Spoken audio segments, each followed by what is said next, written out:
Welcome to another episode of Founders Club. Today we are out here in beautiful sunny Encinitas, California, getting ready to sit down with Cole Joseph, the founder of Cole's Classroom.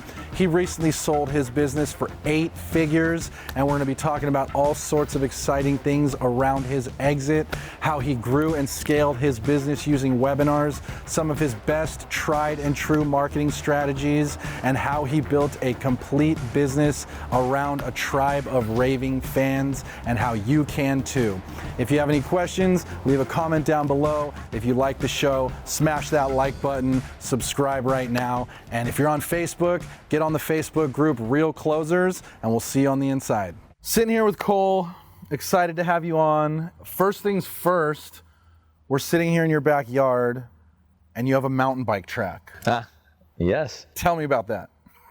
Did you see it when you parked? Yeah, I did. Okay. And I've seen all the videos that you post of you shredding on it. Well, you know, it was just, we got land here. It's that simple. We had the room. The funny, very, very, very quick story about that though is, you know, we've done it incrementally. So, you know, the first sort of jump or two we built was like, not really big deal. But then when the Bobcat tractor came in one day, Nicole got a little bit concerned when seeing us dump literally just these massive amounts of dirt that we've made some big double jumps out of. And then of course the big wood wall ride at the bottom. She didn't like that. Yeah, I saw that. The She wall ride. She didn't like that you got either. A picnic bench. Yeah. Well, you know, it's just another day at Casa de Humphus. Yeah, at the Humphus household. Yeah, the Humphus house. The reason I wanted to have you on is because you recently sold your business for an 8-figure number, which is, first of all, very exciting. So, round of applause. Cheers to that. And cheers to that. We're drinking a little Clase Azul today and some water for maximum hydration as we sit out here. Got to balance. In the red hot heat. Yeah. And I know that a big part of how you grew that business was with webinars. Yeah. And webinars have kind of become your superpower.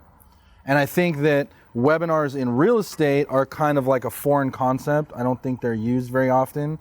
And I think they could be in a major way to help, you know, scale businesses quickly.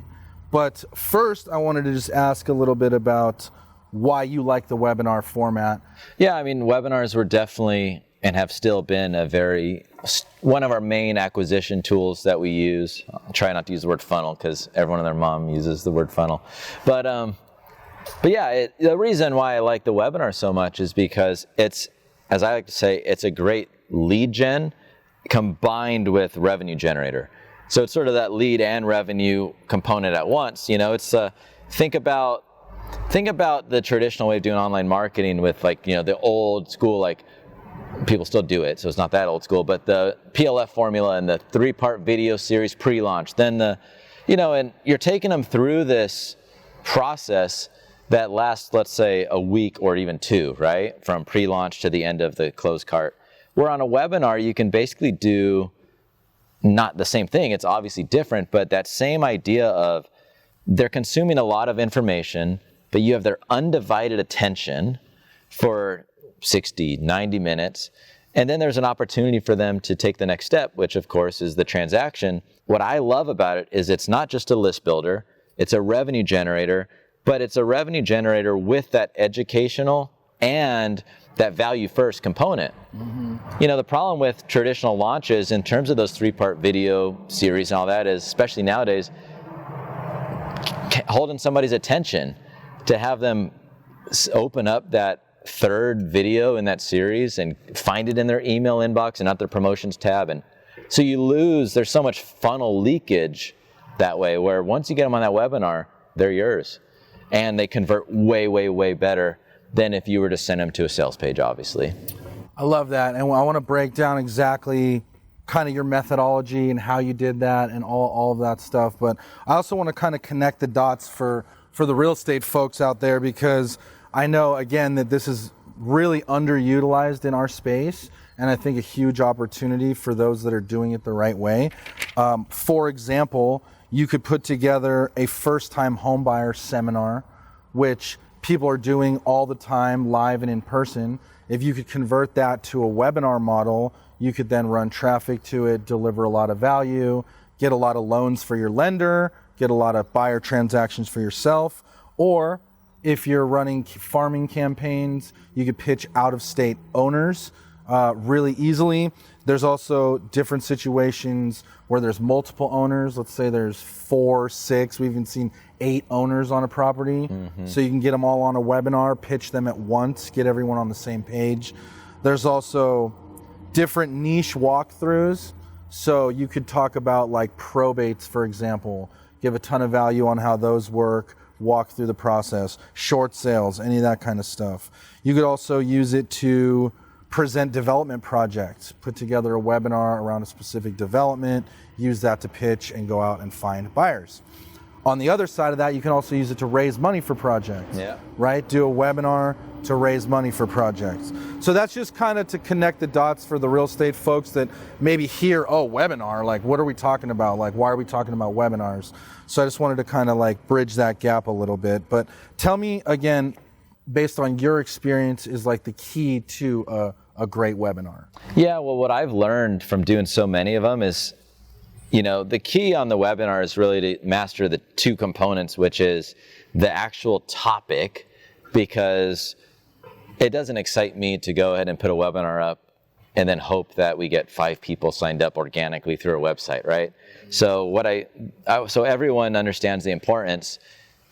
The importance of having a good topic is so that you can run ads and paid traffic to it, and it converts really good, meaning really cheaply, so your dollars go that much further. So that's sort of step number 1, is to really nail that topic and just figure out what the heck is it that they want to learn. Then the second part of that is, and I've had it this way, where you got a great converting on the front to get them on the webinar, but then they don't buy your offer. So the offer has to be, ultimately, it's all about the offer. And you and I, we've spent enough time in War Room, we've heard Perry and everyone, and a lot of times I've always thought like, well, what does it exactly mean? What's the offer? And I think the best way of saying it is like, it's everything. The positioning of the product, it's like literally just when all the stars align. In terms of if I was you trying to figure out a potential webinar, I would start with the topic. You either start with the topic and then sort of build the product around that, or you do the opposite. If you already have the product, figure out what is the front end that would feed into that in a congruent way. So for example, you know, I come from the photography training background. So if I'm teaching a webinar on photo editing, I wouldn't want to then go sell a posing course, right? Conversely, if I'm teaching on editing, and if my product I'm trying to sell is editing, if literally every single thing in the course I cover for free on the webinar, well, that doesn't work very well either. So it's definitely this sort of, I don't want to say trial and error, but it takes some strategy to sort of figure out. You sort of almost want to, like, on the webinar sometimes, teach the what, and then you sell the how. So, and the key thing is a lot of people think, they automatically think webinar, I have to teach. Or I should say they equate giving value is giving tips and tutorials and teaching. And that's not always the case. Giving value someone can get value just from you changing their mindset in that webinar.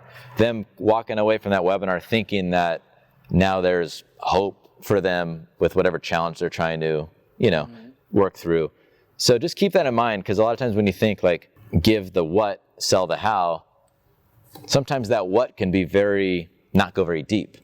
It's sort of giving the outline, and then it's like, hey, and if you want to know how to do it, then if you want more, then come join us right over here. Take the offer. Yeah. Okay. Does that help? Yeah, no, for sure. So I want to take one step back, because I think finding a topic is really important, and I'm sure you can give some insight on how to find a topic that someone could win with. Yep.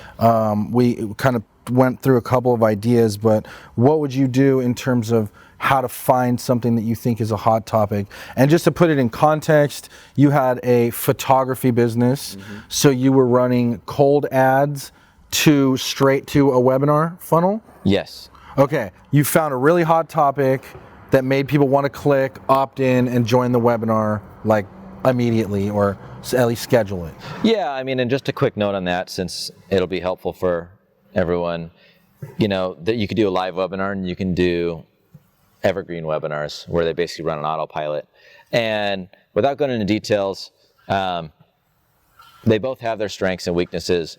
I'll just tell you from a metric standpoint, which is my superpower, even more so on webinars, is just figuring out the variables and how to optimize and convert more and make more money. The live webinar is your show-up rate's gonna be way worse, but your conversion rate will be a little better. Evergreen webinars, you're gonna have a way better show-up rate, attendee rate, but they aren't gonna convert as good. So the net result is usually very similar to the same. It's almost a wash. Okay. So assuming that they're a wash, then why would you waste your time, not waste your time, but why would you tie up your time focusing on live webinars when you can do them on autopilot without you? Would you do it live the first time and then just record it to play? We used to do that a little bit, but now, especially now in the last few years, everyone's doing webinars. So some of the sort of, I think, features and tactics with doing a live first and converting it over, and just to be clear, what I mean is, you could, if you did a live one, you can literally transfer that entire chat log into the Evergreen one. And I think that worked really well in the beginning because it felt live.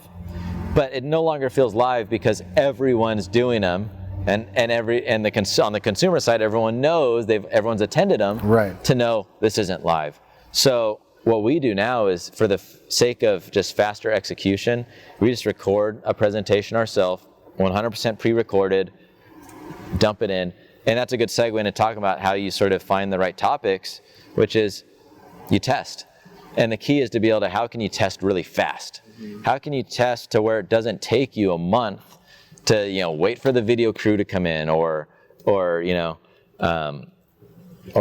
to do this big elaborate presentation. I mean, the best way that we test markets is even before the webinar, is just, if you're just trying to test the topic, go and literally just run some ads to a simple opt-in that literally just gives an answer to a specific problem. So I think that's a really good tip right there. So I want to run on the example of, I'm going to do a first-time home buyer presentation.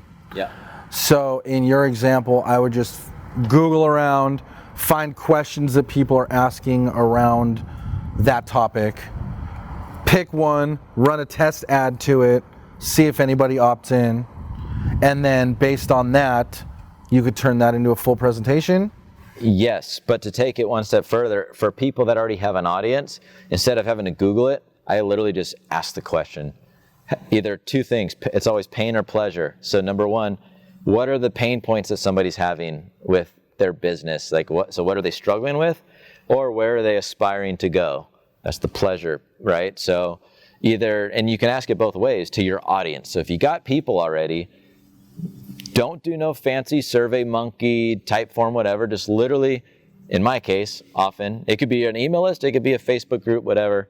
I just go right to our Facebook group with thousands of people, and I'm like, what do you guys need help with right now? Or what are you struggling with at the most? Yeah. And then from there, you go, all right, cool. Now here's these hot topics that everyone's talking about. Or what's your dream? And really dig on those. And then, instead of potentially having to go and build, and for the record, I would just build the webinar. But if you wanted to take it that step back, and we just did this with my buddy in the online privacy niche, trying to make sure that you're protecting yourself online so you don't get hacked.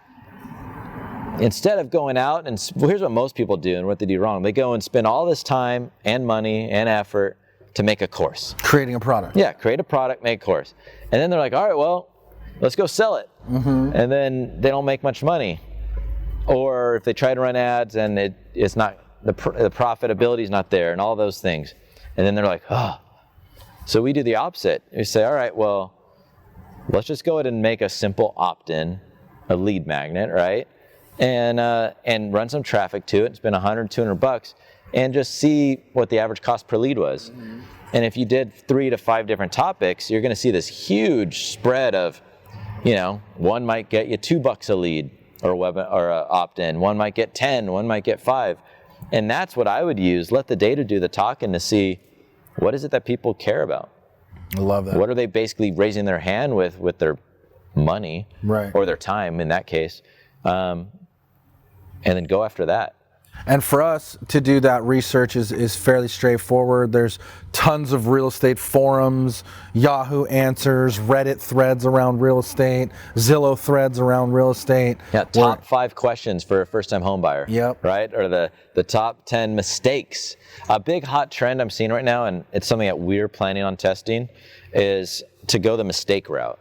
So, for, I think, I don't want to say years as like a vague kind of comment, but for a long time, I think the easy thing to do is to say, here's 7 tips on buying your first home, right? Here's the 3 things you must know before you buy your first home. And now people are doing the opposite. I've been seeing a lot of online trainings that are focusing on mistakes, and it's converting really good. Top 5 home buyer mistakes. Yeah, on any niche, at least from what I've seen, with some of the clients that I've been working with, so that positioning has been working well. So yes, you're right. The data's out there. You don't have to have a list. You just go online and find it. Go to YouTube, type in the top bar, and then see where it autofills, because that's going to give you the clues on what people are searching for. That's another great tip. Yeah, because I'm not a YouTube expert, but I'm pretty sure that YouTube, as well as Pinterest, they still have exact match, searching.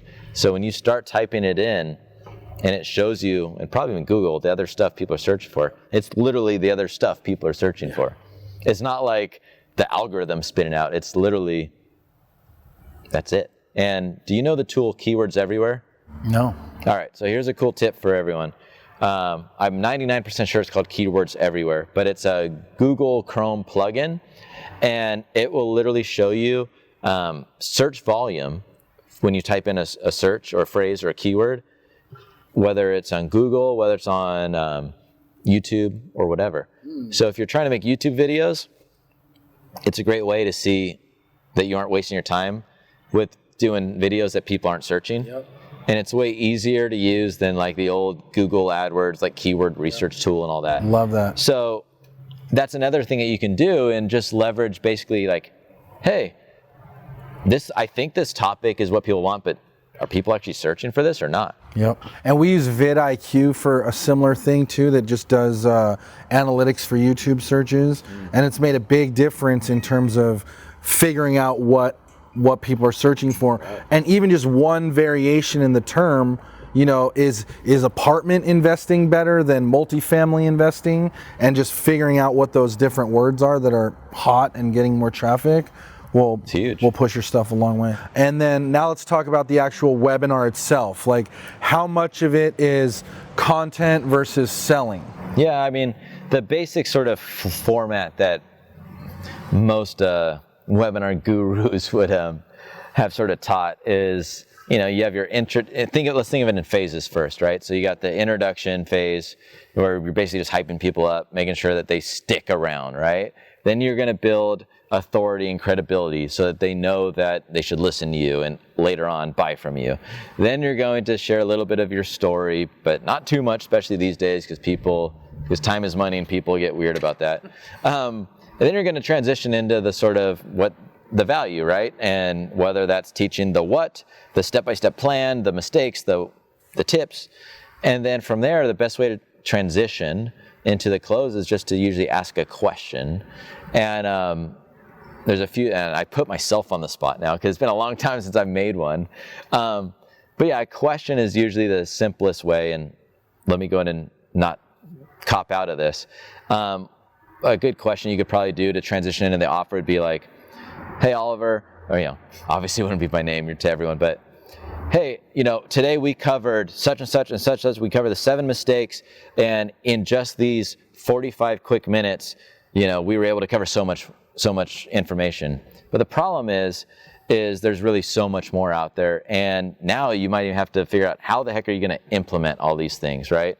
And if you liked what you had right here, then the good news is there's a whole lot more that we can help you with, and we can make your life way easier by even doing it for you. Mm-hmm. So is it okay with you if you know, we go, yeah. So you can sort of do that. Is it okay with you? Or you can just say, you know, so if you're interested, if you like this, then you're really going to love this. So let's go ahead and talk about that right now. Yeah. And obviously you fill in this and that with your own specific. Yeah, so back to the home buyer example, that could be fill out the form to get qualified to get financing, right? That's the first step. Let's get that done. And back to webinars, right? The whole name of the game is just walking them down that yes ladder, you know? So it's like you think of like the hard way of selling ads to a landing page or a sales page, better yet, right? And it's like they don't know you, and then now go give me your info, especially in a real estate scenario. Higher transactions, there's more decision points, so you need to have that time period to warm them up. So in a webinar example, you figure out what the heck their problem is or how you can help them. Once they said yes, I'm interested in that, that's the first yes. Once they showed up, that's the second yes. Then literally on the webinar, you're going to get them to say more yeses, whether it's figuratively or literally yes. I love the yes ladder. Yep, yes ladder. And then ultimately you get them from the content into the yes, I'm interested in more by basically asking their permission. And that can look a lot of different ways. And if they don't want to take the next step, a lot of people are going to leave right then, and that's okay. But the bottom line is the best way I think to get transition is to recap everything you talked about. Make sure they understand that there's a whole lot more that they need to do, and then position yourself as the easy solution to get there. Great advice. I love that close, and I love the yes ladder. And I didn't mention time, so I'll just quickly say, like, if you want, I would sort of budget, if you're doing your first webinar, I would plan on 45 minutes probably. If you're doing live, then I would have like 15 minutes or so of Q&A at the end, so that could even be like a full hour. But it would probably break down into something like 10-ish minutes of intro. I know other people you talk to will probably say you can spend way more there. I think it really depends on your price point and how much of a decision it is. But 10 or 15 minutes on the intro, 20 to 30 minutes on the content, and then probably about 10 minutes on the closing. And then Q&A is optional if you're doing live versus ever. Yeah. You just also touched on something interesting, which I think is the people that don't take action. Yeah. And I think a lot of people get discouraged about webinars because let's say they spend, you know, for easy numbers, $100, they get 100 opt-ins, and let's say 30 people show up and only 2 people take action. Yeah. Well, that 2 people taking action was, you know, now $50 for each person that took action. But what most people miss is they got the 100 opt-ins. Right. So do you want to touch on that? Because I think that's a lot of the gold in the webinar model is that you're getting a chance to sell for the people that are ready now, and you're building your email list to just keep on dripping on.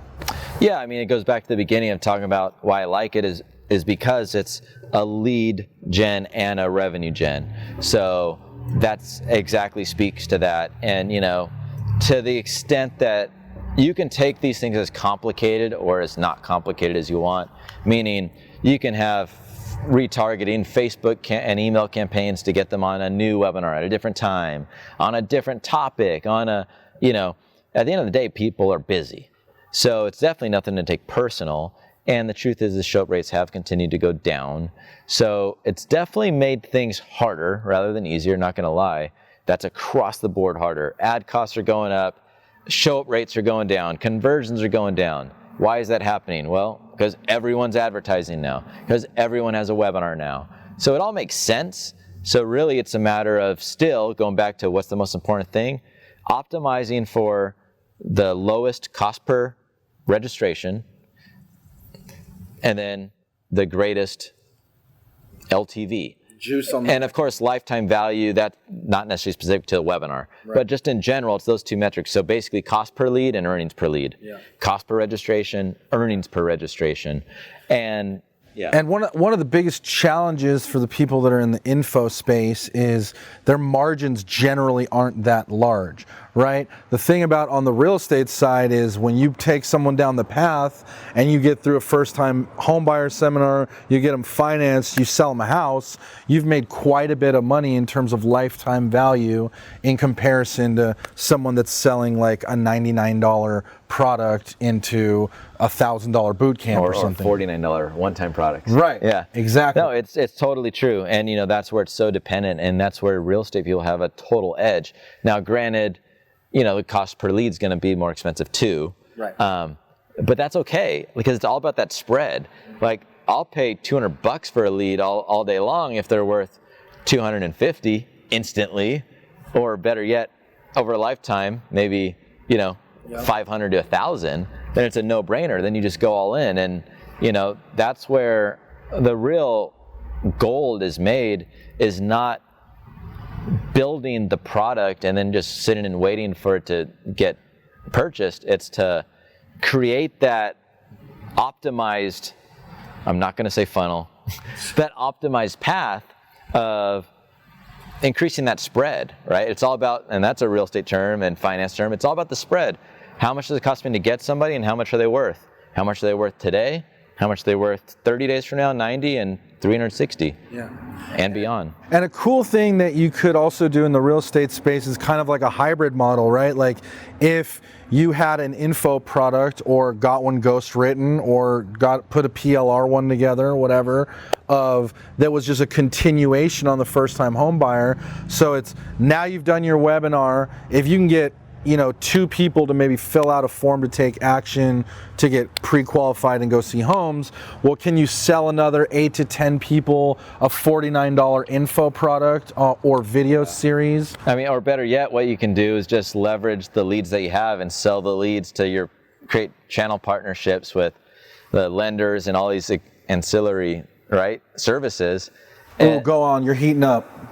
Tell me more. I'm just saying, like, you got the lead. In real estate, they're worth, those leads are worth so much. You can literally make money on just selling the leads, and then the actual offer itself is just bonus and all profit for you. That's good. Right? Tell me more. How would you do that? Well, I'm not in the real estate niche. But we'll figure this out together. Yeah. Well, like, let's talk about it. So in the first-time homebuyer example, what are all the different, so let's say it's an agent, right? So an agent is the one doing the webinar. But then what are the other sort of people that ultimately would want that lead, right? A lender. The lender. Yep. Who else? Like probably title company, escrow company, assuming they could write in those services. Right. But there's moving companies, there's solar companies, there's insurance companies. Yeah. So there you go. So we just talked about 6, 7, 8 different sort of services that ultimately would that lead is worth something to them. So I'd be paying money to go and get my own email list for my own webinar. And then now, especially since you did a good job and it was a specific enough webinar, now you can go and work deals with all these other services and sell them leads on the back end. Whether they buy or not, you're making money on them. Yep. Now you'd make money on the webinar. And even if you only converted 8% or 6% or whatever it was in that example we had, the 2 versus 30 of attendees, that's okay, because you've already made money on them now on the back end. You made some money on the initial sale, but then also you're going to be able to sell more stuff because you just built your email list. And one thing that's really cool is, to your point, think about how you can maybe get outside talent to build more products for you that you can sell them other stuff. So one of the best things is to just figure out you can sell them more things, or the people that buy your one thing on that webinar, right then and there, sell them some more things as a one-time upsell. And what's interesting is earlier today, I just got back from a business meeting with a e-commerce company that literally ships out a real thing for photographers. And this company, they're trying to increase their average order value. And the way that they want to do it is to partner with us to potentially sell digital things to their customers in their own funnel. So their customers are coming in on autopilot every single day.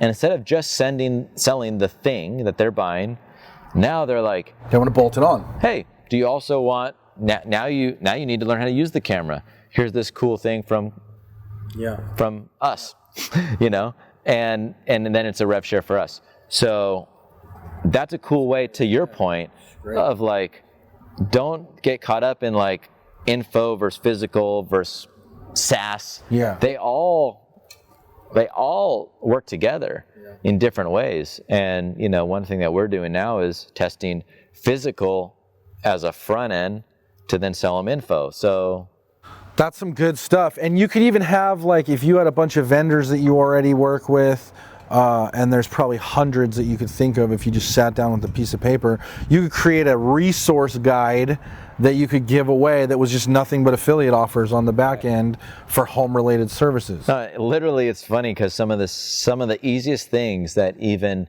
I'll share with somebody else, just like here, and just like when I got off of that meeting, I was walking to my truck and I'm like, oh, you know what I should just do is just literally on the thank you page of every single person that opts in, or that welcome email, or somewhere where every one of our thousands of leads that we get, is I just give them a discount code for an affiliate link for them. I was just thinking of ways to sort of hook them up too. Yep. So, and once again, let's go back to sort of, where do businesses go wrong? Businesses / solopreneurs, whatever. Where do people go wrong? And where could they go right? And where do they go wrong is they spend way too much time, and it's not always about trying to be perfect, although many people fall into that category. A lot of times they're making this thing way too complicated than it needs to be. They're spending way too much time and not even knowing if it's going to work or not. And that's where one thing I've been good at is executing fast with minimal effort. So how do I, instead of thinking of some elaborate, crazy plan with this partnership I'm trying to make with this e-commerce company, and saying, okay, we're going to go get these things designed, and then every shipment that you make, we're going to have this, and we're going to have to build a separate landing page and a separate funnel. Why don't we just start by saying, I already get like tens of thousands of leads. Give me a freaking coupon code that you can track, and I'll dump it into our welcome email. It's literally one line, edit email, click here if you want to go and, welcome to the family, click here's a special code for you. And then they start getting money. We start getting money. And better yet, now I got a relationship with them to really dive in deep. Yeah, everybody's winning. And conversely, if nobody buys the dang thing, if nobody uses the coupon code, then it's not a fit for our audience, and we shouldn't be spending our time on crap that doesn't work anyway. And you'll know that one way or the other pretty definitively. Mm-hmm. Tell me just a little bit about... Fire. It must be the heat. Yeah, it's definitely... And the tequila. No shortage of heat and tequila. And water to balance. So for people that want to do this, what softwares do you recommend? Where do you recommend they start to just get this off the ground? So a good software we've used for webinars is Everwebinar. Okay. I can't tell you if they're the best out there these days. They were kind of the first, and we've never really used anyone else. There's not a lot of options, but there are some other options out there. Give it a look. I would Google Evergreen webinar software, and you'll probably find them all. Another thing you can try and use is ClickFunnels. I could even maybe give like a ClickFunnels my affiliate link, but no, in all seriousness, ClickFunnels, we've been a user since I think 2015.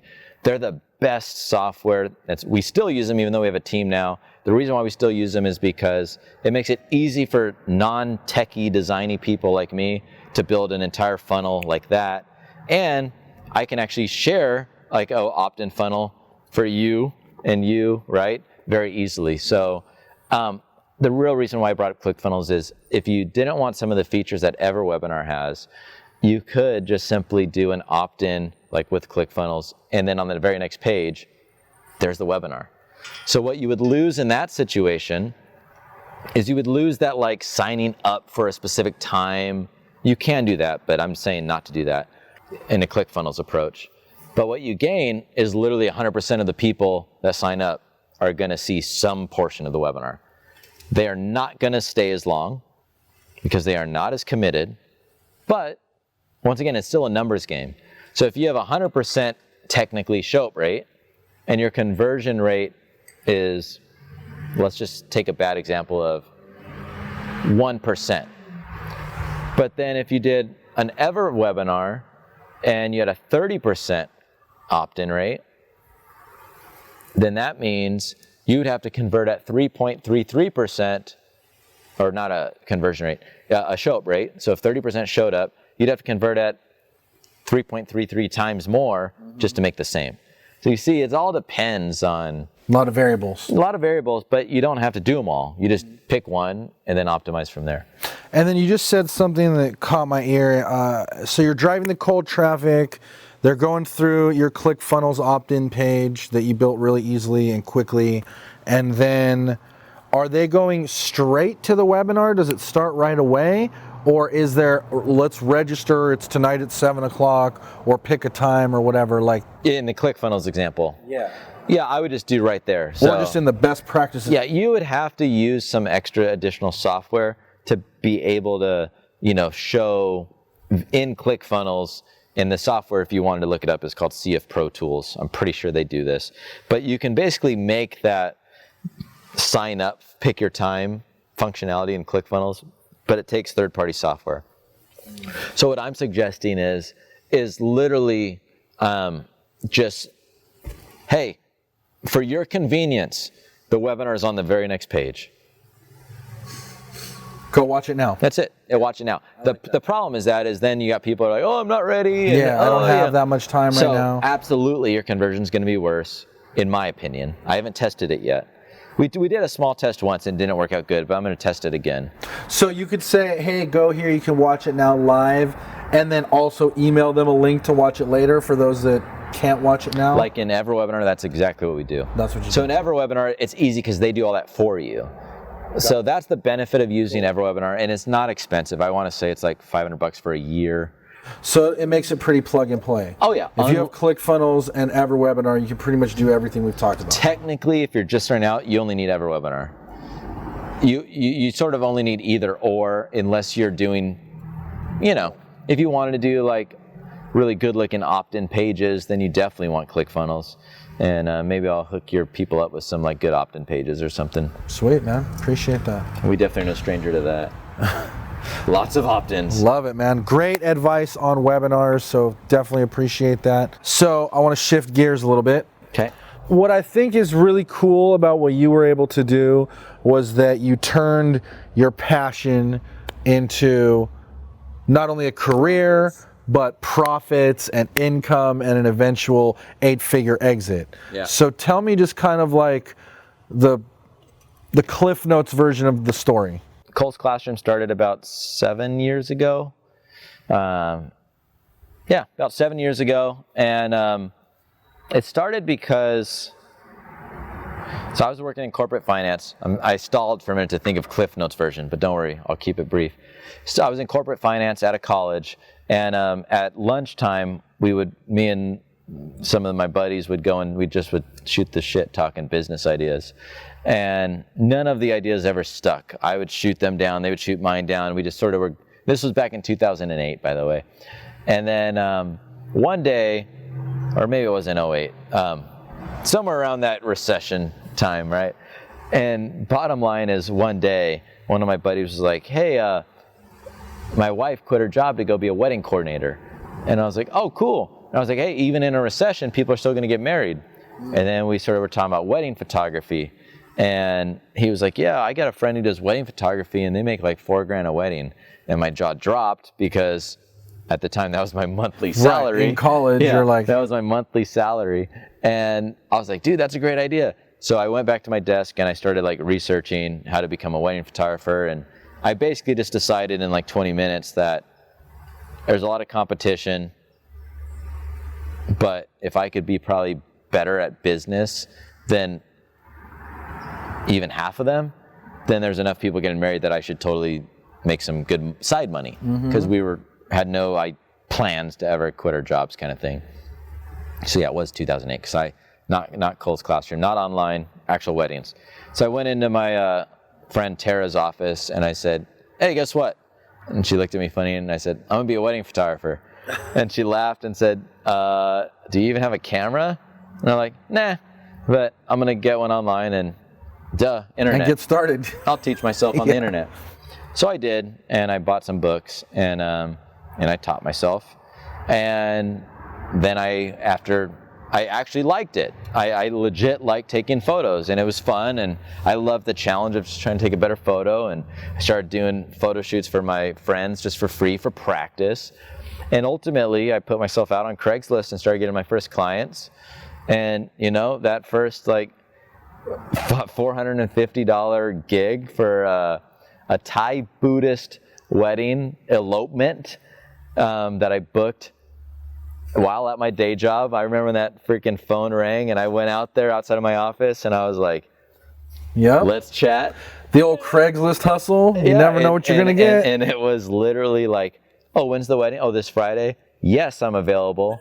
Like, let's do this. And it was literally me, 2 Buddhist monks in a Buddhist temple, which was really just a house in Escondido, and the bride and groom. And that was my first wedding gig. And I was the witness on the marriage certificate. It was quite an experience. But that was the start of 125 weddings later and 7 years of doing weddings. And we worked our way from $500 weddings up to $6,000 weddings. And but of course, that's not very scalable, right? So even in our heyday, we were making 65 grand on top of working full-time in finance, both my wife and I. She wasn't in finance, but full-time jobs. And then about in 2013, so then I did a photo shoot for my buddy Sean, and he was in health, and he had a YouTube channel forever, and he was a personal trainer at the gym. He wanted me to do some photos for him, and I was in his car going to where we were going to take pictures, and I was like, hey man, how's the website going? And he's like, oh, really good. I said, how do you make money on that thing? You make money on like advertising? And he was like, no man, I do these online summits. We've done 3 this year and everyone did 6 figures. And I'm like, once again, jaw drop moment. What? You did what? Come again? Yeah, what? And I was like, oh shit. What's Sean's last name? Croxton. Dude, I totally know Sean. You know Croxton. Sean? Yeah. As soon as you said Summit, so shout out Sean. Yeah, dude, Sean's awesome. That's great. Okay, so he said 6 figures, jaw hit the floor. Yep. So I give a lot of credit to him because, I mean, he was like my initial mentor. You know, he was the one that I was like, dude, I should totally do something with photography or guitar. He said, oh, you would crush it. And so I went back and I was like, man, I'm full-time right now. Like literally was at like maximum output of just like full-time juggling, full-time job and full-time weddings. We were doing like 25 weddings, basically working full-time during the week, full-time Saturday, Sunday weddings. It was crazy. And then like, so 2 months later, I made a website and I showed him, hey Sean, look, I got my website done. And he's like, dude, he's like, you know how many people ask me what I do and how I make money online? How many people I tell and nobody does anything with it? You're the first person that actually did something. I'm like, sweet. Nice. What now? Take action. So I juggled those 3 jobs. Building the online blog / website, still doing weddings, still doing full-time jobs, finance, and got married somewhere in the middle of those. And really where it all changed for me was we finally had enough of the juggling act. So in early 2015, so now 5 years ago, almost to the day, we were quitting, my wife and I. So Nicole and I were both quitting. Different places. And we were really, the expectation was we were just going to really put all of our energy into Cole's classroom, but also wedding photography. The photography business. And so she was doing that with you? Yep. Got it. And it just so happened that once we quit, weddings were slowing down as we naturally were raising prices. Cole's classroom was picking up, and we're like, screw that, we'll just do this. But the real turning point, and you'll appreciate this, is at Traffic and Conversion Conference in 2015. That was the first one I went to because I saw Ryan's face everywhere. You probably were there. Or yeah, not. Oh yeah, for sure. Yeah, I don't know if you were there that year or the one after, but his face was everywhere. And finally I was like, well, it's in my backyard. I'm quitting. I should probably check out, maybe think about going. And I went, and I remember one of his talks where he said, everyone comes up to me. I mean, to be honest, this is probably the most defining words and moment of my career, for sure. No, it's literally brilliance in the simplest, like, well, duh, that makes sense kind of way. And he said, he's on stage, on the main stage, and he's like, everyone comes up to me and says, Ryan, I got a traffic problem. You know, I need more traffic. And I tell them, no, you don't. Just go to the traffic store and buy it. It's called Facebook and Google. And I'm like, oh. Light bulb. So at that time, I had just come off of our previous year where we made like low 6 figures, very low, online, all organic. So it was great. great profit, great for a side hustle. Yeah. But I remember those words, and I was like, if I can just buy traffic cheaper than how much they're worth, then it's game over. And that's what I did. And I went back, and that year, we just quit our jobs, so pressure was on. I was already a homeowner in San Diego, which ain't cheap, and pressure was on, and I took it from coming off that previous year of $100,000 and change to 1.5 million. And, nice. And honestly, I didn't do anything special. It was just, I took those words to heart, and I got into the lab. I put in the work to figure out advertising. I was doing it way earlier than most people in my market. I missed those days a lot. Yeah, it was sure. Easy money. It didn't feel like easy money at the time, but looking back, it was easy money, and it taught me a lot. But that's really where I cut my teeth. And of course, just I guess to finish up the thought, that was 2015, our first big year. That was also the first year that we had California income taxes that really stung, and that's what brought me up to here. Because I said, if I'm going to be paying this much money to live in San Diego, might as well I'm going to live somewhere really freaking awesome. Yeah. We love it up here, and we just kept doubling the business, not in perpetuity every year, but we definitely had. It's been a good run, and in that time we've changed from, selling direct from ads to sales pages to ads to webinars to selling, just cranking out new products and email marketing to now 100% focused on recurring revenue in the membership. So that's an exciting story, man. That was kind of Cliff Notes. No, that's great. No, because I think that story is important. I think for people. I agree. And how you came up, how you stayed at your job for a long time to make it happen. Oh yeah. Multiple side hustles to make it happen. Oh, juggling those 3 jobs all 3 jobs in play for 3 solid years. And the funny thing is I think, maybe a little moment of inspiration, hopefully, is I think all of us, one thing I've learned from I never planned on having an 8-figure exit. I didn't know that was be in the cards. Heck, I tried to quit Cole's Classroom 3 times in the first 6 months. Serious. Because I'm waking up at 5 a.m. to go and spend just 45 minutes to quickly make a new tutorial, to then go to the gym, to then go sit in traffic for an hour, then go sit at a boring day job, to then sit more in more traffic, to then have dinner with my wife, go right back into the computer and edit our our clients' wedding photos, and then do more tutorials. And then every weekend you're doing photography. And then after month 3, 4, 5, 6, wait, nobody's even coming to the website. Why the F am I doing this? And I literally had that thought to myself and my wife multiple times, literally 3 times. I'm like, I should just quit, because Sean made it sound easy. And you know what the saying is, right? There's no such thing as overnight success. Overnight success takes 10, 20 years. It's true.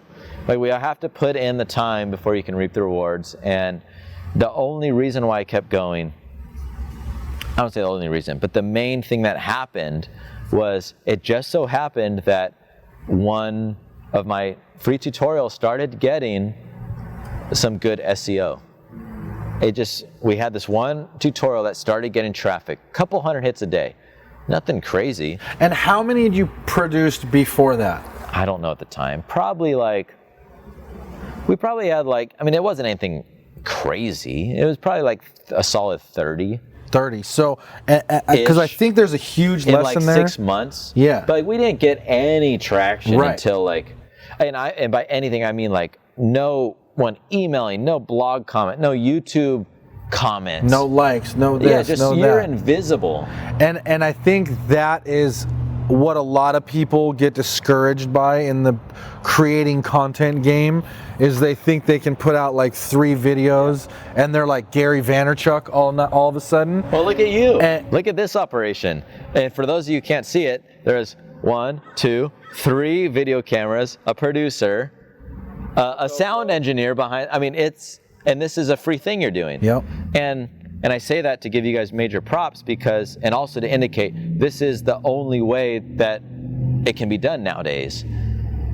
In Sean's days, not to discredit him, but it was a different game. Yeah. So back when we're talking 2009, 10, that's 10, 11 years ago.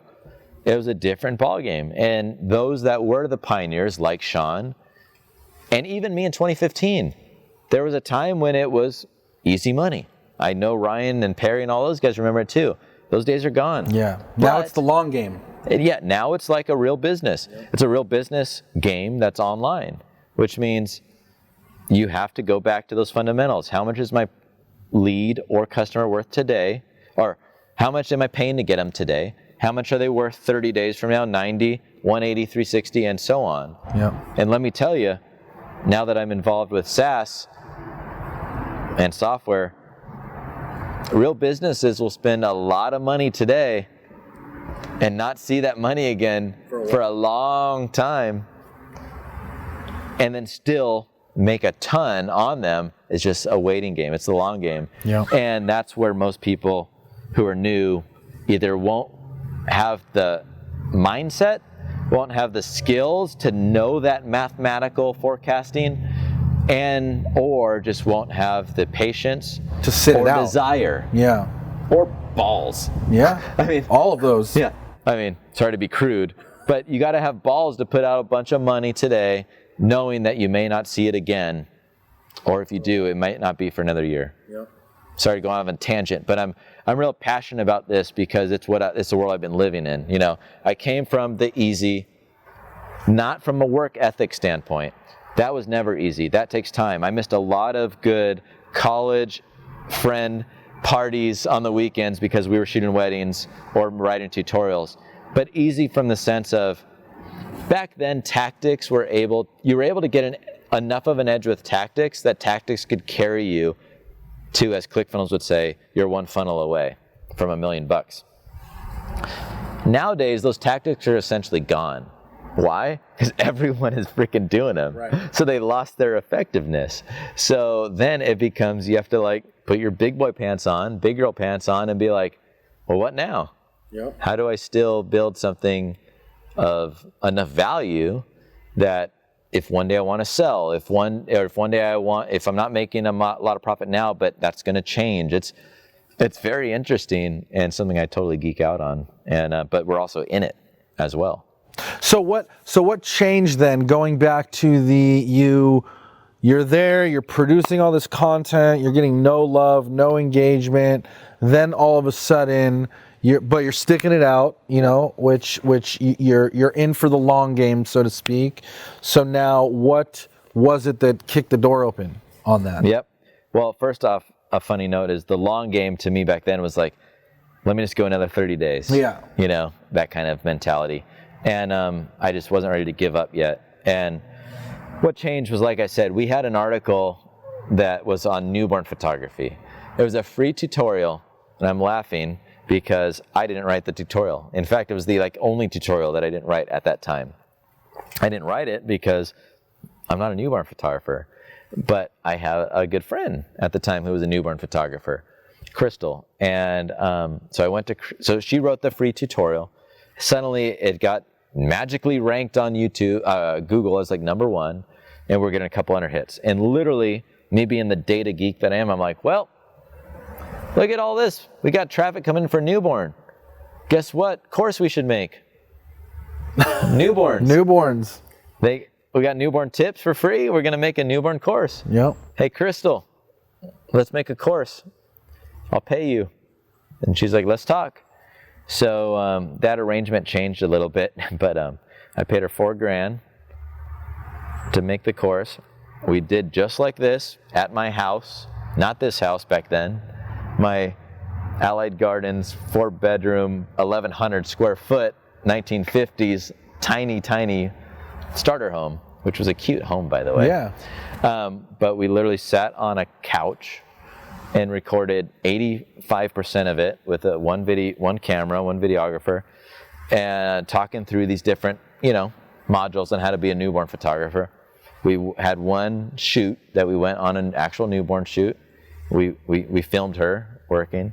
We sold it for $199. And I'll never forget being at my day job when we launched it to our email list of 10,000 people at the time. And the irony is I don't sell anything for $200 anymore. I mean, most of our stuff went more of the tripwire, like high volume, lower stuff. Not that that's a premium price point, but nonetheless, we launched it.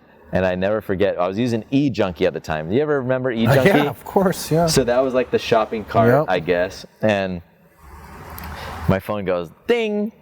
And it was like within seconds of that email, we had our first sale. And it was like, you just made, $199. Best feeling in the world. Oh, it was the best. And then another one came in, and another one, and another one. And I think if I remember, we probably got like 6 maybe sales in like the first hour. So we made like $1,200, and then it really slowed down. And but it felt so good. Yeah. And at the time, there was still a time I was like, man, I hope I make enough to pay her back, make my money back on it. And of course, it continued to sell for years, and we made many multiples on that investment. But that was what changed it. That, and I had my main lead gen, my main opt-in got ranked in Google. It was never number 1, but it was enough that I remember the days of being excited when I had 5 email subscribers a day, and then it got to 20, and then it got to 50, and then I remember when it was 100, and so on, and those are the 2 things that changed. Was we finally got some love. At the same time, there was a handful of, I get an email comment every now and then from someone on the email list, email reply, they're just like, dude, your videos are awesome, you're helping me so much. And that honestly pushed me more than anything. And one thing that I've also heard you talk about in terms of like, as your traffic start to grow, and you have this newborn niche, and you have the weddings and whatever other photography stuff there is. One thing that you talk about is how you segmented your website traffic to be like weddings, newborns, presets or whatever they are. Yeah. And I think that's something that real estate people can learn from, because it's most people that put they have their buyer offers, their seller offers, and they all just put them into one newsletter, and they just let that newsletter run. Right. Where I think it's a lot more effective if they were to put the buyer traffic into buyer funnels, seller into seller, niche stuff like probates and whatnot into another funnel. What's your take on that? It's definitely silly if you're just emailing everyone the same stuff. So that's certainly something you don't want to do, especially if you're emailing them often. There's a few different ways you can segment. Actually, speaking of Eric Van Horn, he posted in the War Room, and I gave him some info on this. He had that same question. And so there's a few different ways to do it. Number 1, you can have multiple different email opt-ins, right? So, and we've tried all of these things. And so you can either have, I'll just tell you my own results with it. So if we segment by category, we may have content that's business and marketing, photo editing, photo fundamentals, beginner stuff. Did I say posing? I think I said editing, but you get the point. So you have it categorically, and then if you have a opt-in for each of those, well, now that opt-in, you basically segment it at the very onset, right? So as soon as they come in, you're like, these people are interested in this. Well, when we did that, we realized that some of those other opt-ins just didn't convert nearly as good as one of the other ones. So what we then have done, or did, and what you could do is take that opt-in that's just crushing it, and just funnel everyone through there. It's easier for you, by the way. You only have to have one opt-in. Then, once they're in your email list, if you're using a tool like Infusionsoft or ActiveCampaign, or probably a couple different others, but I don't know them all. Some of them, probably ConvertKit, you can tag based on a click. So in that very first welcome email, what I would do if I was you or Eric is, and I say the first one because that's when you have everyone's attention. Everyone gets that first one, but then it goes like, yeah. And I would basically just ask the question, hey, welcome, blah, blah, blah. What else, if anything, do you need help with? Or which of these topics, are you interested in learning more about or getting more information on? And it's okay and probably good to be very direct about it. You don't have to be clickbaity. And put your topics there and then let them click. And then as soon as they click, and you can have a separate thank you page for either one, right? Or all of them. You can just be like, send them to like, hey, thanks for your thanks for your vote. You know, we stored that in our system. But the point is in your CRM, in your system, you're segmenting them, you're tagging them, you're lumping them into these categories by topic. And now you can build your email funnels that are topic based so that people are more engaged and willing and ready to open up, rather than like, no, I don't give I don't give two shits about photo editing. Quit emailing me about that. Yeah. And think about it from even the photo standpoint, like, or a real estate standpoint. You know, if you have a mixed bag of like real estate, like new buyers and like sellers, those are two different things. If you, depending on what you're doing, if you're the title or escrow, right, who's helping everyone, investors, buyers, sellers, they're all very different. How you want to speak to them. Yeah, definitely.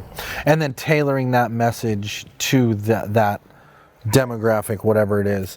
And I think that's also something you do really well, and stuff I've heard you talk a lot about that you've incorporated in the Kohl's Classroom stuff is the personal touch marketing and kind of being more authentic.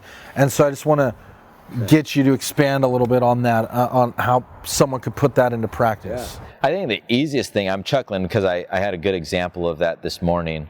The easiest thing is to not be so polished on your anything. Like you heard me right now, I said balls earlier. Yeah. I said, give two shits. Like I'm not trying to be someone who I'm not. That's actually how I talk. I'm not trying to be Gary Vee and purposely drop F-bombs.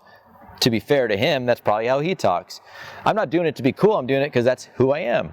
That also means like when I go do Facebook Lives with our members, if I come in from the whoops, too much tequila, I guess. When I come home from the gym and I'm in a tank top still, I go live. And I've had people, I won't give demographical information, so I don't have make a general statement. But I've had people write me who were, and by instance I mean like we're talking about two different times, that felt that wasn't professional. My own customers, and we're like, is there any way that you can, Put a shirt on, man. Put a shirt on or wear something different? And I said, no, sorry. And the reason why is because I believe it's important to give value when I'm inspired and motivated and I have something to share. And that's just so happens to be what I'm wearing. You went for a run or whatever. Yeah. Or mountain biking in your backyard. Honestly, my brain's thinking nonstop. And when I have something to share, I share it. And the fact that I'll do it without a video crew all the time, or most of the time in my case, although I will say when I start doing my business consulting, it'll change a little bit because it's also a little bit different times now. But the more that you can just literally put out your phone, turn it on and talk, that's it, right? And that's what's going to make you more authentic and stand out amongst a crowd of very high production mentality. So today I chuckled because I just got this haircut for this interview, by the way, like 3 hours ago. It looks amazing, by the way. Thank you. I told the person, I said, Taryn, pressure's on because you got to make this look good, like show ready today. And she did. But before this, my hair is curly and wavy, and as you probably know, and it gets basically, it goes this way. There's no style. It's just fro-ish. And so this morning, I was in my tank top with my fro-ish hair. And that's when I went live to do, in our members group, we gave away a camera for free. And it was a big thing, and that's the only reason I went live, because I don't go live much. But that's why I chuckled when he said being authentic. Yeah. And they know it now. They just expect it. In fact, they're literally like, we're selling t-shirts here and there and stuff. And they're like, when are we going to get some tank tops? One time it was funny. I put a tie around my tank top just to dress it up. Perfect. But I think that goes a long way. It's this weird situation right now, and I don't know if you would agree, that we're in a time that it sort of, the old sort of just like half-assed things that you used to be able to do, you can't really do anymore. Mm-hmm. So there's definitely, we're in the times, like I said earlier, that you sort of need that production and that sort of extra oomph that for people like me sucks, because I like just working fast and get it 80% of the way and call it good and not spend your time on the last 20%. I know that can sound bad, but I'm sure many of you can appreciate the value in that too, that mentality. But conversely, it's also the same time when we have people that are so focused on looking perfect on camera, so focused on living this perfect social media life, which I hate. Yeah. Hate. In fact, this is the only time that I've ever done anything at my house to even, because I sure as heck don't want anyone to think I'm being boastful here. So yeah, there's this whole like movement / natural gravitation towards more production, more polished, more politically correct words that you have to speak to. All this stuff that I hate. Not because I'm a bad guy, but because what's missing from society is being a real person. And, that is one thing that at the time I didn't really even realize the significance of it. But if there's one thing that Cole's Classroom has definitely set ourselves apart from, it's just that. It's that authenticity. It's that real factor that from our competitors, especially being mostly creatives and artists, that design and look and feel is everything, we win in the authenticity department every time. Yeah, and I love that you said being real, because I see the way that not only you're doing the videos that you talked about, right, in the tank tops and whatnot, but also in the way that you're like writing your emails. It's not, and going back to the agent You world. want our email list? Yeah. Okay. And going back to the agent world, people are so worried about market statistics and what people are gonna being think. the polished professional. How are they going to take it? Right. And I think the way that you write is just like writing emails to your friends. Yep. Like you're just like, hey man, how's it going? This and this and that. And you just add that little bit of realness along with the value and, the actual meat behind it. But the way that you deliver it, I just think is a lot more effective, because you're not trying to like overdo it. You're just I think it's obviously subjective, and certainly unless we did a proper split test, we probably will never know which converts better. But what I do know is a couple things. If you try and appease everyone, that's not good.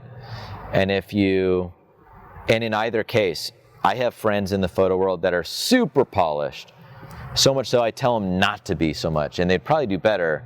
Then they don't listen because that's their thing. Mm-hmm. They're polished and they do very well. Yeah. And I'm the exact opposite, and we do just fine. But I think what you just said is the key distinction. Is you said they do it that way because that's them. Right. True. And you do it that way because that's you. And we're all picking a lane. Right. Right. They aren't trying to be the, hey, come into our here. We're going to have you watch us have dinner tonight, because we just want to take you along for the ride. Right. I don't do that either, because I hate being online any more than I have to. But I'm the opposite, where they would cringe at the idea of showing up without their hair done and in a button up and looking their best. I cringe about having to go and dress up looking that way, because there's a reason why I left corporate America. And I just personally see the value in being authentic, and it's just what feels right. But from a actual more deeper, like, what's the best way of saying this? More of a social motivation standpoint, I genuinely despise the guru mentality, the Lamborghinis, the mansions, and just in general, the picture perfect Instagram profiles, that it's all bullshit. Mm-hmm. And, I was listening to a good podcast from Roland, and it was his one podcast that he really opened up about his own stuff, right? And have you listened to it? You know what I'm talking about? He was talking about some of his struggles he's had, and offline I'll definitely share it with you. I don't remember the title, otherwise I would show you. I think it was the one right before the Gary Vee interview. But he was he was just one of the biggest takeaways, I guess, is what I'll say from that, listening to that just literally 2 days ago. And I wrote him, I'm like, dude, I'm so happy you shared all that with the world. But one of the biggest takeaways was this whole idea of quit comparing yourself to everyone else, whether it's for better or for worse, it's not healthy. And, and he was using him as an example, but also other people that he knows and has met with who have had on paper, the greatest of successes that you could have, but are just genuinely pissed off, or miserable. Just miserable. And I just am a big believer of our own happiness being the most important thing that we need to be mindful of and protect. And I think a byproduct of that, and a duty that we all have, whoever has any amount of influence at all, not saying that I'm one of them,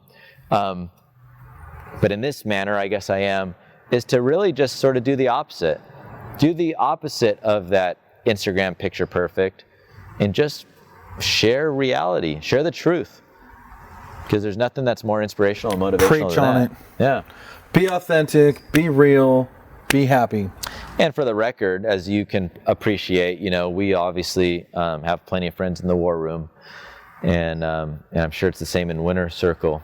Winter Circle? Winter Circle, yeah.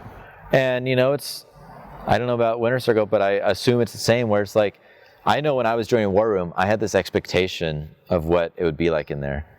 And I was concerned that I wouldn't fit in. Not from I needed to fit in, but from I'm not... Are these the right people? Right. Yeah. Are these my kind of people or not? And I assumed, wrongly, luckily, that there would be some challenge there. And there wasn't.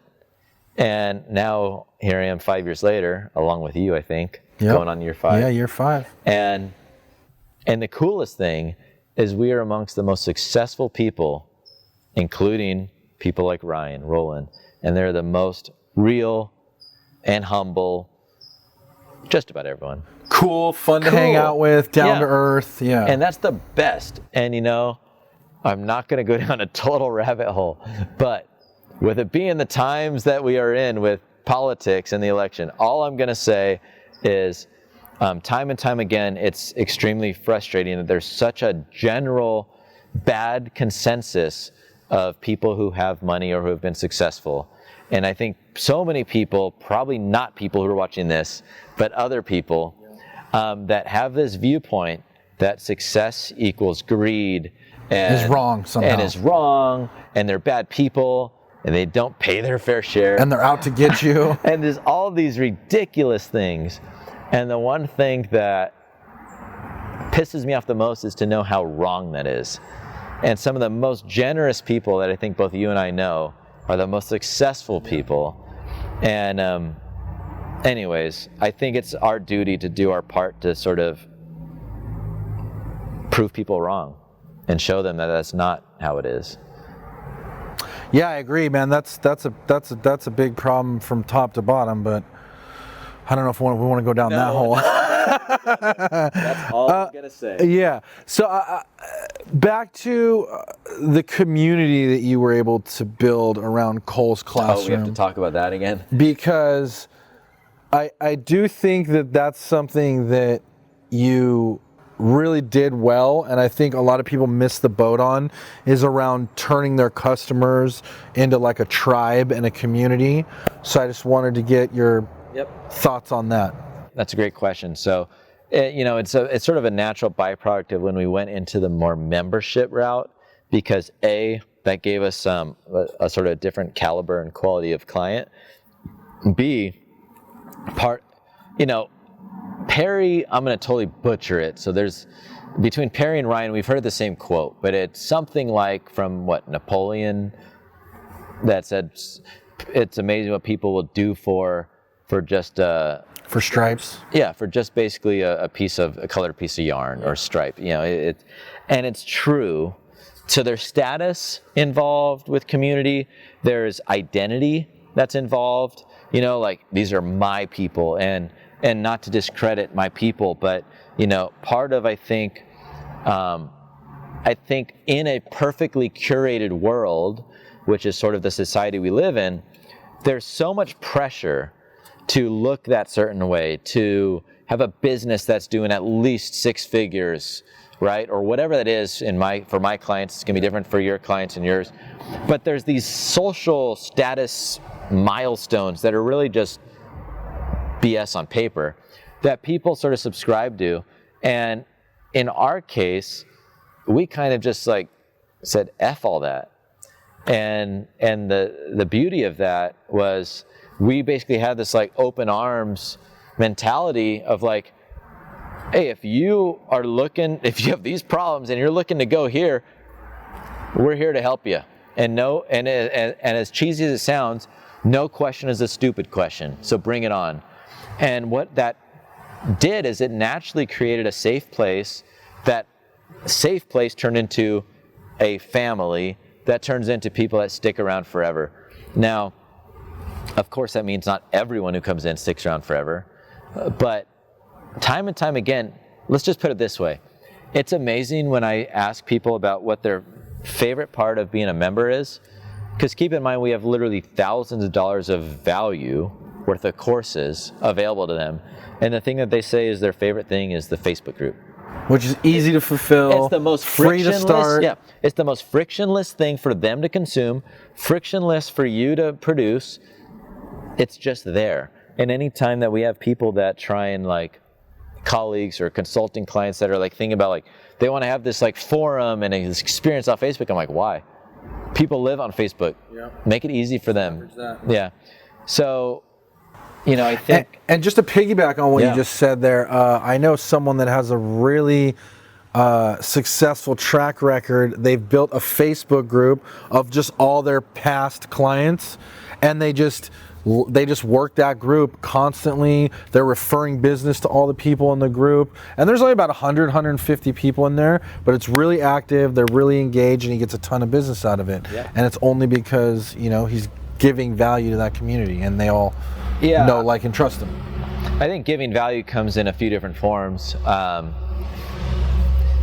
As we sort of said earlier with the webinar example, you know, changing somebody's mindset, that's giving value. Like, it's not always about like, people get stuck in a like, I need to do more, I need to do more. No, you don't, because people already have enough to do. And when you give them more and more and more and they aren't consuming it, guess what? They're like, bye, I'm overwhelmed. So, you know, that's a little bit tiptoeing into the whole membership kind of thing, which is certainly something that we are well versed in. But in terms of just creating like raving fans, you know, the best thing you could do is, well, let's put it this way. In terms of membership and community, people will come in for training and they'll stay for community. That's a common thing that people say. Come in for training, stay for community. Yeah. So I'm not trying to take credit for that, so I'm not. But I will take credit for what I'm going to say, because that's only gets you so far. So to repeat that, they will initially join for the training and they're going to stay for the community. My version of that is that'll only get you so far. So really what you need to do is you need to just make them feel, you need to hit that emotional connection, right? And for whoever it is, it looks differently, right? So there's definitely getting people results, right? So like that's a whole another ball game. But my point is even if, in my case, photography, if they aren't getting results, we still have people that stay because they just feel good. So it's really about how you make them feel. People want to be a part of something. So much so that you could have t-shirts that literally just, why do you think on every election there's coins, commemorative coins for who the F, right, you know, president is on there? Yeah. And they sell them for these crazy amounts, right? T-shirts, coins, like you name it. Shoes that we wear, you know, it's all because of human psychology. So the best thing you could do to build a community is just study psychology and understand, why do people join gangs? Why do people join churches? It's all the same shit. And it's basically having this sense of belonging. It's how do you make them feel? And creating stripes, right? Like if you could create stripes, if you could have like a most referrals club where like people that referred you business, you keep a scoreboard at the end of the year, you give away a prize. It can go, once again, as simple or as complex as you want. Earlier today, I mentioned we gave a camera away for free. We had 919 entries on there. And when I was doing the live video and I found out who the winner was, I literally was like, oh, Debbie. Debbie lives in the UK. Debbie's been with us since she joined us. She came in through this pre-launch for one of our course launches. Then she became a member. I literally know her entire story. I know that she's been with us probably now for 2.5 years, and she has become kind of a lifer. Right. And I say that just to say two things. Number one, I was super pumped that she won because she's absolutely earned it. But more importantly, it's really cool when you can, even amongst 900 entries, know exactly who won. And it's not even because I'm in the group nonstop. It's just because I've paid attention and I've been involved all along the way. Right. So. And you're engaging, they're engaging. So I guess the point there is just try to create a community out of your tribe, your past clients.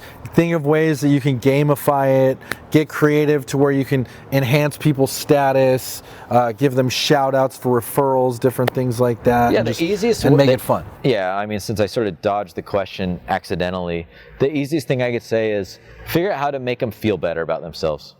That's it. Literally write that down. Feel better about themselves. And brainstorm how can you make your customers feel better. And as you said, highlighting them, spotlighting them amongst peers is amazing. So shout outs and spotlighting and just literally how you answer a simple question or how you celebrate them. So here's a real life example. Let's say that you have a community of agents. Let's say you're the sort of like it's your shebang, right? You're the host, everyone wants your approval. So, but you're busy because you got like thousands of people in this group. Someone's like, hey, I just landed my first client. And all these members are saying like, congrats, that's amazing. Yeah. And what are you gonna say? Congrats, that's amazing. Because you're busy and you're on your phone and you're doing a million things. Instead of just saying, congrats, that's amazing, you could take out your phone and record a 15-second video that gives them props and say, hey, what's up? Brittany, this is Oliver, and I just wanted to say, I'm so pumped for you. That's awesome. Such a great milestone. I remember when you just came in to our group 2 weeks ago, just 1 month ago, you already got your first client. Keep it up. I know you're going to. You rock. Done. Love that. Right? Easy way to stand out. Yep. Maximum impact. If you want to do that in a very frictionless way, use a tool called Loom. Do you use Loom? Yep, love Loom. I figured you would. But a lot of people still don't know about them. Loom, Loom.com. It's amazing. Just to talk about what it does real quick, now that we brought it up, it makes quick, easy videos that you can use to teach virtual assistants, show off products to customers, basically create quick, easy videos about anything. But also, instead of just using screen share, you can do it to just your camera, and therefore, instead of having to do it on your phone and then upload it, it'll just instantly give you the link that you can share. And that's what's fast about it. And it's free. So that's one thing. And the other thing is, even if you didn't do the video route, just answer it differently, right? You can say the same things, just in written, and it's going to have so much more weight than just a quick, hey, congrats, good job. Yeah. And that right there, if there's any takeaway of how to build a better community, that's what I would say. That's good. Make them feel better about themselves. Make them feel better about themselves. Noted. So I want to shift gears a little bit. Cool. I want to talk about the acquisition.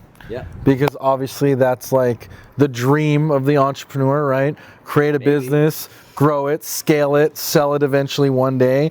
Just tell me about what that felt like. Well, I mean, leading up to it, it was months and months and months of work and stress and making sure the deal got done, a good amount of negotiation. And one thing I can say is that I've learned is you just never know what saying yes to one opportunity may lead, what door that you open may lead to another, to another, to another. That sort of fell into my lap because of me approaching them to invest in their company and help grow them. And then it just so happened they didn't need my investment and they decided that it'd be smarter to acquire me. So that was a good initial lesson of if I didn't have the kahunas and have the sort of take that risk and that leap to make that phone call, then who knows when or if this would have ever happened. Yeah. It was a good process though. It was a good process. It was way less painful than I expected. Negotiation went well. They treated me well. They didn't, at the last minute, try and play any games like other private equity can do. Have been known to do. Yeah, exactly. It's been a great experience. And now the best part is I'm part of a much larger platform with multiple companies. We're doing more M&A. I'm learning a completely different side of business growth and merger and acquisition and strategies for more exits. Yep. And even just what it's like to be a part of going from my team of 12 and 13 people to 70. And it's a completely different ballgame. Very exciting. Instead of just information, now we're software. And now you're buying businesses, now we're everything. companies. Software, e-commerce, education. We're the whole enchilada now, and it's been. And that's super exciting. It's something we talk about a lot. Is the quickest way to grow? And Roland always says this: the quickest way to grow is through acquisitions. If you have a brokerage and you want more agents, see if you can buy a struggling brokerage or buy a team. If you want, different income sources, see if you can buy a software company or a property management company or anything that can bolt on and tuck into your offering. But not to sidestep. So obviously, huge milestone, very exciting for you. What would you say throughout the whole process was the biggest lesson that you learned going through it now?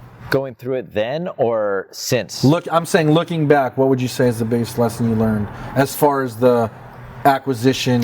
Yeah, I mean, I guess I'll choose to answer the biggest lesson I've had since the acquisition as opposed to before. Okay. Because when you're before, you're so excited with just the idea of potentially selling and all that.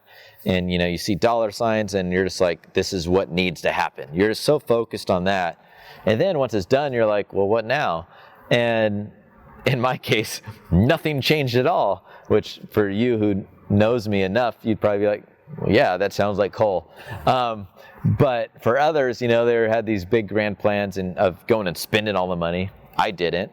I'm being smart with it, and because that's who I am. And we've done some investing together, and I look forward to doing more.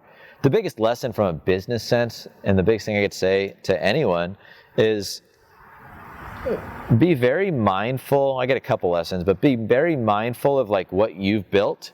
If you're in a situation of thinking about selling, be very mindful of what you love about your business right now and what you ultimately will lose if you no longer owned it. What potential freedom would change? How is your day-to-day lifestyle going to change? And how much is that worth to you? In my specific case, luckily I still have a lot of the freedom that I had before, but the difference is now I'm literally on the executive team, and it's a big corporation. And by big, I don't mean thousands of employees. I mean we got 70 people. And when you got 70 people in all these different departments, that means a lot of meetings. Right. And I hate meetings. Hate them. Especially meetings that aren't productive. Ditto. So now I have to go sit on a bunch of meetings that aren't always the most productive. So that was a good lesson. And another lesson is really just more on a tactical thing of understanding that from a business growth standpoint, it's not always all about profit.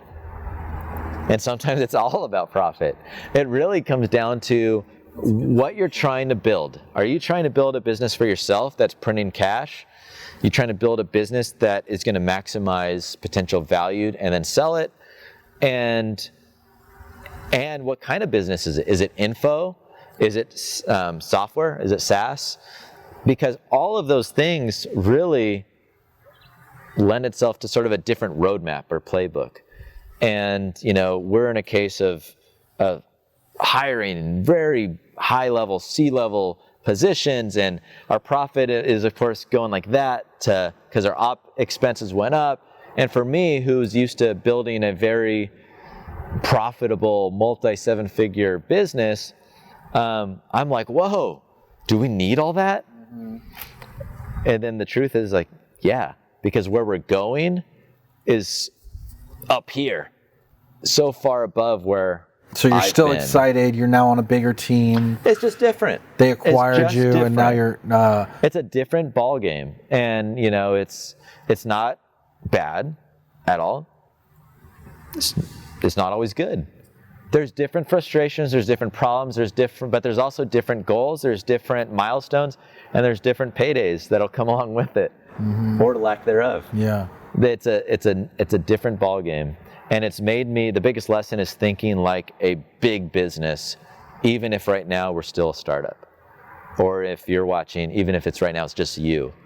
And the biggest thing I guess I would leave with you on that topic is never underestimate how far you could take something. So I have 2 questions I want to wrap with. Cool. One, you get up insanely early in the morning every day. 3 a.m. today, which 3 I a.m. wasn't pumped on, by the way. Wow. So Yeah. are you just an early bird, or is that by design? And how has that changed your life? For the sake of time, it's just because I'm an early bird. Okay. I've always been one, and sometimes I get on these cycles where I wake up early one day, and then I go to bed early that night, and then it just gets into this bad cycle. But I will say I'm so productive in the morning when it's nice and quiet, baby's asleep, wife's asleep, that I get more done in a couple hours in the morning than many do throughout the day. So you have the gift of just being an early bird. I wake up, my brain's going. It's time to get it on. Need to work on that a little bit. I'm a hit the alarm snooze kind of guy, but I've been working on it. Okay, and then just final question, just looking back over the journey that you had over the last couple years, what would you say is the one thing that you wish you would have known earlier, or that you would go back and tell yourself when you were starting? Yeah, I had to think about it for a minute. I think what I would have done earlier is be more willing to build out the infrastructure of the team, more willing to invest in team or software or tools, right? So team or tools, things that would let us do our job either faster, scale bigger, and ultimately take my time out of the business that much earlier. Love it. The caveat to that is, by not doing that, I'm very knowledgeable on all the aspects of the business and marketing. So it's a two-way street. I do think it's important to know all the things and not just hire everything out. I think that's a big mistake, but I think I could have done it sooner. Know enough to be dangerous, but hire it out. Yeah, I like that. I love it. Cool, man. Well, I appreciate it. And I know you're doing some consulting now. Is there a way that they can get a hold of you if they're interested in learning more about that? Yeah, totally. We'll make sure to put the link up in this video. Cool. I got a Facebook page, Execute Fast. That's not the page name. That's why I only have a Facebook page right now. Website's coming, but yeah, we'll get them on there, and I'd love to chat with you and help. Awesome. We'll put all Cole's contact information in there.